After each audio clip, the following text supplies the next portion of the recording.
Hide మీ అందరికి ఎలా ఉన్నారండి, బాగున్నారా? మీరు చాలా బాగున్నాండి. ఇప్పుడు టైం వచ్చేసి రాత్రి పూట 7:30 మొదలవుతా ఉంది. అయితే ఇంకా మన రోజున మేము పని చేసి బయలుదేరుతామని చెప్పేసి మీకు చెప్పాం కదా. అయితే బయలుదేరాము. ఇంకా వెళ్తే రాజకుమారికి ఇంకా కొబ్బరి నీళ్ళు తీసుకెళ్తున్నాను. ఇంకా మిగతా ఇవన్నీ షాపింగ్ అన్నీ చేయొచ్చు, కానీ ఇంక రేపు పిల్లలతో పాటు వచ్చి ఇంకా పిల్లలకి ఏం కావాల్సినవి అన్నీ తినేనా, ఇంకా బట్టలైనా ఏమైనా రేపు షాపింగ్ చేయాలని చెప్పేసి ఇది ఒకటే తీసుకెళ్తున్నాను అనమాట. నేను మా తమ్ముడు అయితే ఇంకా బైక్ మీద వెళ్తున్నాము. అమ్మ నాన్నలేమో ఇంకా వాళ్ళ బండి మీద వస్తున్నారు. ఇంకా మిగతా సామాను అలానే మనుషులు వీళ్ళందరూ ఏమో ఆటోలో వస్తున్నారు అనమాట. ఇంకా ఇంటికి వెళ్ళేసరికి దగ్గర 9 అవ్వచ్చు. ఇంక ఇంటికి వెళ్ళి నాకు మాట్లాడుకుందాం, ఎందుకంటే ఇంకా సెల్లో 1% ఉంది ఛార్జింగ్. అందుకని చెప్పేసి ఇంటికి వెళ్ళినాక ఏదైనా చూపిస్తాను పిల్లల్ని. సరేనా? ఇంకా బయలుదేరుతాం. మరి తింటావా? తినిపోదాం. ఓకేనండి, ఇప్పుడే ఇంటికి వచ్చిందన్నమాట. ఒక అరగంట అవుతా ఉంది. ఇంక రాగానే సుహాస్ నిద్రపోతుంది. సాస్ బాబు ఏమో ఇంకా రోడ్ ఎంట మొత్తం క్రిస్మస్ సెలబ్రేషన్స్ అద్భుతంగా జరుగుతుంది.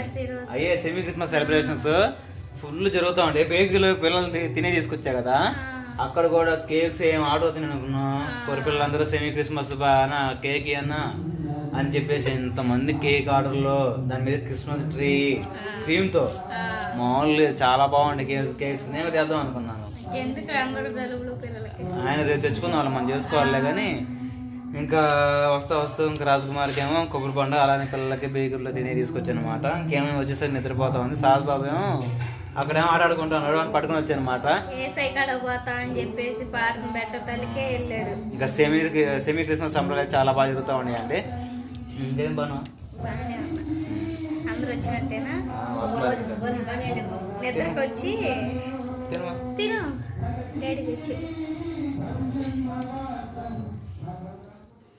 రాజకుమారి బావా, ఏం కూరండి? టమాటా ఎగ్ కర్రీ చేసే బావా. పిల్లలు తిన్నారు మరి? తిన్నారు బావా. సరే ఫ్రెష్ అయ్యాకని మరి ఈ 10 రోజులు చేసింది మటన్ ముక్కలు నాన్న దగ్గర ఉంది, తీసుకొచ్చి అవన్నీ లెక్కేసుకొని మనసు డబ్బులు ఇవ్వాలి. ఆ పని చూసుకుంటాను. ఆ లోపల నా కొడితే లేదో ఫోన్ చేసి కనుక్కొని వెళ్తాం మరి. సరే బావా. సరే, టమాటాని ఎగ్ కర్రీ చేస్తే కానీ తినేసి ఇంక మరి మాయల దగ్గరికి వెళ్ళరా మరి. ఇక్కడ సెమీ క్రిస్మస్ అయితే జరుగుతూ ఉంది. నువ్వు అటు వెళ్ళొచ్చిన తర్వాత ప్రార్థనకు కూడా వెళ్దాం మరి. పిల్లలు ఏం ఆడుకుంటా ఉన్నారు.